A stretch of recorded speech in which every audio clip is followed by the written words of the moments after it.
ফাঁকছে না, না যাক ফাঁকলে খাইও। হ্যাঁ চাচা ফাঁকলে খাইও, এখন ফাইও এখন ফাঁকছে না তো ফাইরো না, ফাঁকলে খাইও। মশলা দেখতে আসলে অনেক সুন্দর লাগে, ছোট্ট একটা গাছ হয় না, গাছ ছোট না কিন্তু মশলা দর। আসসালামু আলাইকুম, ওয়েলকাম মাই ব্লগ। কেমন আছেন বন্ধুরা? আশা করি সবাই ভালো আছেন। রাস্তা দিয়ে হেঁটে যাওয়ার সময় হঠাৎ করে আমার নজরে পড়লো এই কাঁঠাল গাছটি।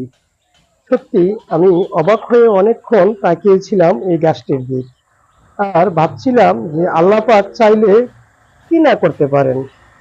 আমরা আসলে মানুষ বুঝি না যে আল্লাহ চাইলে আপনাকে যে কোনো মুহূর্তে যে কোনো কিছু দিতে পারেন, কারণ আল্লাহর কাছে দেওয়ার মতন কোনো কিছুরই অভাব নেই। দেখুন, সাধারণত একটি কাঁঠাল গাছ, তাও রাস্তার পাশে কোনো যত্ন নাই, যত্নবিহীন এই কাঁঠাল গাছে যদি আল্লাহ পাক এত নেয়ামত দিতে পারে, এত কাঁঠাল দিতে পারে, তো আপনি আমি কেন হতাশ হচ্ছি?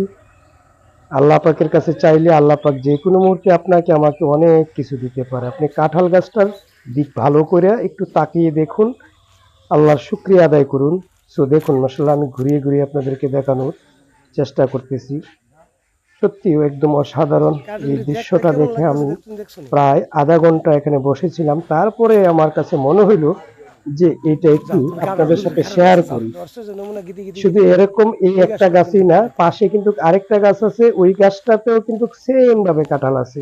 আমি একটু ঝুম দিয়ে আপনাদেরকে দেখাবো, আপনারা তাহলে দেখতে পারবেন।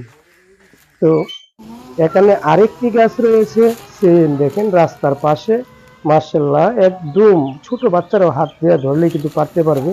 তো জানি না শেষ পর্যন্ত কাঁঠালগুলা পাকা পর্যন্ত নিরাপদে থাকবে কিনা, কিংবা এই কাঁঠাল গাছগুলা যারা লাগিয়েছে তাদের ভাগ্যে এইগুলা